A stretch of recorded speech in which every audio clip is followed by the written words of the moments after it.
ನಮಸ್ಕಾರ ವೀಕ್ಷಕರೇ, ಧ್ವನಿ ಸಂಜೆ ವಾಹಿನಿಗೆ ಸ್ವಾಗತ.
ಇವತ್ತಿನ ದಿನ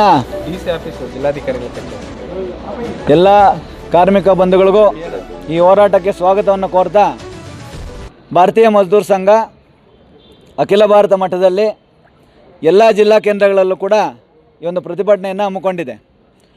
ಜಿಲ್ಲಾಧಿಕಾರಿಗಳ ಮುಖಾಂತರ ರಾಜ್ಯ ಸರ್ಕಾರ ಮತ್ತು ಕೇಂದ್ರ ಸರ್ಕಾರಗಳಿಗೆ ನಮ್ಮ ಮನವಿ ಮತ್ತು ಬೇಡಿಕೆಗಳನ್ನು ಕೊಡುವಂಥ ದಿನ ಇವತ್ತು ಭಾರತೀಯ ಮಜ್ದೂರ್ ಸಂಘ ಹಮ್ಮಿಕೊಂಡಿದೆ.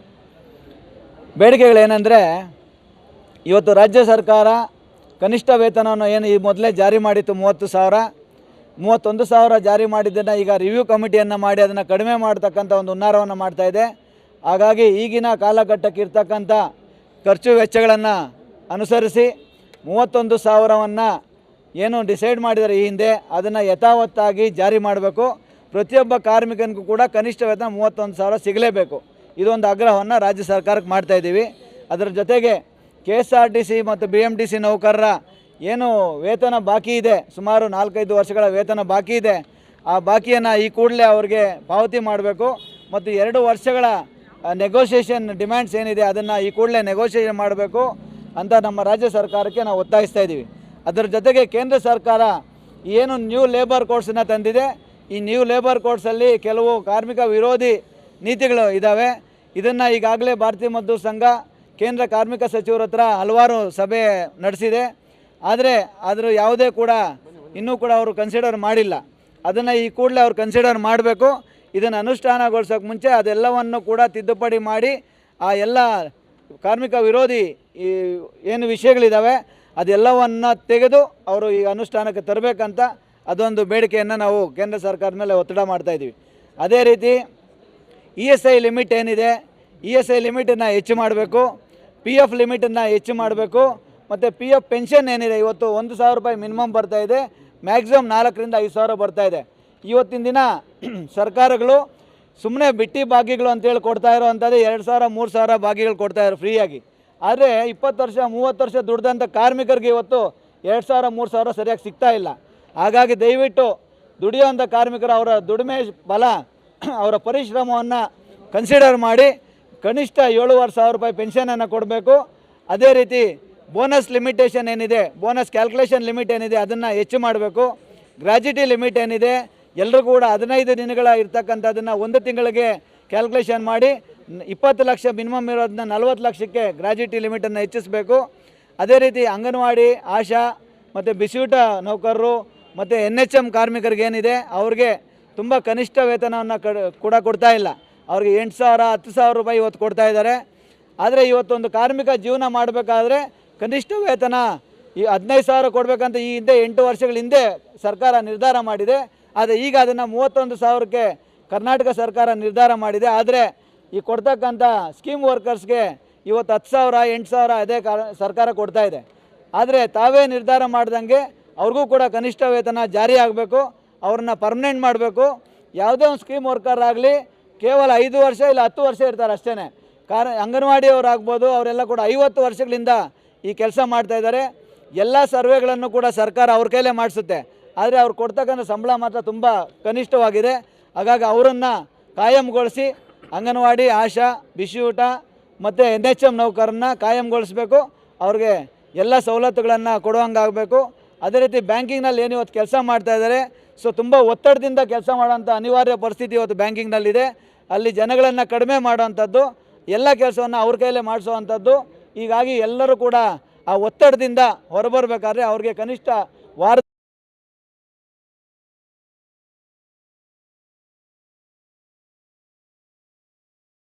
ದಿವಸ ದೇಶಾದ್ಯಂತ ನಮ್ಮ ಕಾರ್ಮಿಕ ಸಮಸ್ಯೆಗಳನ್ನು ಆಯಾ ರಾಜ್ಯ ಸರ್ಕಾರ ಮತ್ತು ಕೇಂದ್ರ ಸರ್ಕಾರಕ್ಕೆ ಕೊಡಬೇಕಂತ ಹೇಳ್ಬಿಟ್ಟು ನಮ್ಮ BMSನ ಅಖಿಲ ಭಾರತೀಯ ನಿರ್ಣಯದಂತೆ ಇವತ್ತಿನ ದಿವಸ ನಮ್ಮ ಬೆಂಗಳೂರು ಜಿಲ್ಲೆಯಲ್ಲಿ ಹಲವಾರು ಘಟಕಗಳಿಂದ ಎಲ್ಲ ನಮ್ಮ BMS ಎಲ್ಲೆಲ್ಲಿದೆ, ಬ್ಯಾಂಕಿಂಗ್ ಸೆಕ್ಟರ್ ಇರ್ಬೋದು, KSRTC, BMTC, ಆಶಾ, ಅಂಗನವಾಡಿ, ಇಂಡಸ್ಟ್ರಿ, ಎಲ್ಲ ರಂಗದ ಕಾರ್ಮಿಕ ಮುಖಂಡರು ಇವತ್ತು ಬಂದು ನಮ್ಮ ಏನು ಬೇಡಿಕೆಗಳ ಪತ್ರ ಇದೆ ಅದನ್ನು ಮಾನ್ಯ ಜಿಲ್ಲಾಧಿಕಾರಿಗಳಿಗೆ ತಲುಪಿಸುವಂಥ ಕೆಲಸ ಆಗಿದೆ.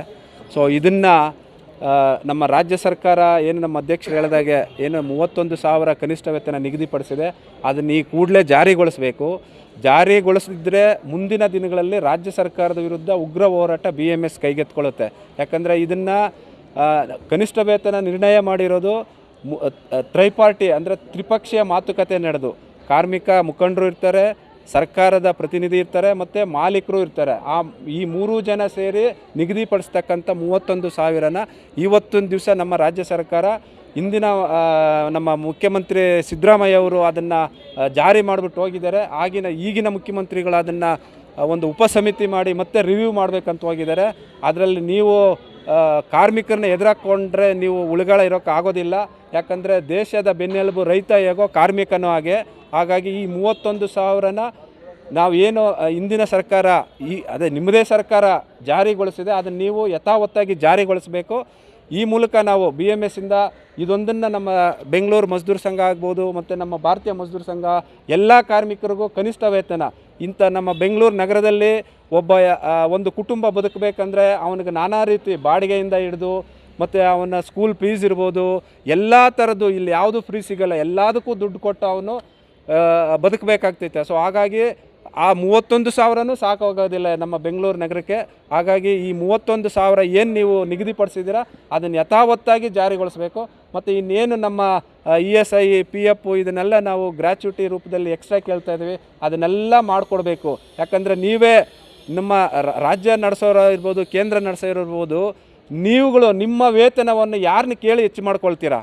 ಯಾವುದೇ ಪಬ್ಲಿಕ್ನ ನೀವು ಕೇಳೋದಿಲ್ಲ, ನಿಮಗೆ ನೀವೇ ಡಿಸೈಡ್ ಮಾಡ್ಕೊಬಿಡ್ತೀರಾ, ನಿಮಗೆ ನೀವೇ ಶಾಸನ ಮಾಡ್ಕೊಬಿಡ್ತೀರಾ ಇವ್ರಿಗೆ ಇಷ್ಟು % ರೈಸ್ ಆಯಿತು ಅಂತ. ಅದೇ ಕಾರ್ಮಿಕರು ಮತ್ತು ರೈತ ದೇಶದ ಬೆನ್ನೆಲುಬು. ನಾವು ಕಾರ್ಮಿಕ ದುಡಿದ್ರೆ ದೇಶದ ಪ್ರಗತಿ ಆಗುತ್ತೆ, ರೈತ ದುಡಿದ್ರೆ ಎಲ್ರಿಗೂ ಅನ್ನ ಸಿಗುತ್ತೆ. Because it is not only banking now, it is happening. It is not the traditional banking, it is happening in the banking sector. Apart from that, insurance, marketing, whatever things are available in the market, everything is burdened upon the bankers and they have to work day and night. And our long-term demand is that 5-day banking. And banking, it is to be pertained only to the banking sector. It shouldn't be for the insurance sector and marketing sector. It shouldn't be continued with the banking. And enhancement of enhancement of the bonus also is one of the demands. And we just to remind the government that it is not the resources, human is not the resources for the country, it is the source for the country. And when there is the your basic and your backbone itself is disturbed, means how you can build a strong nation? So you have to make your backbone strong. For that you have to take care of your sources, that is the main karmacharis in the Bharat.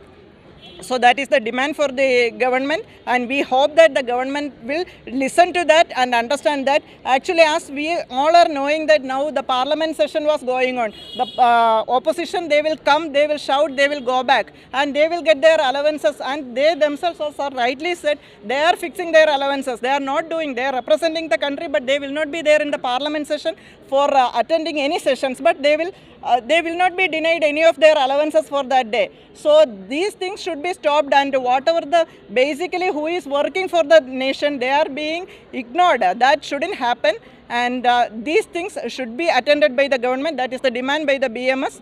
Vande Mataram.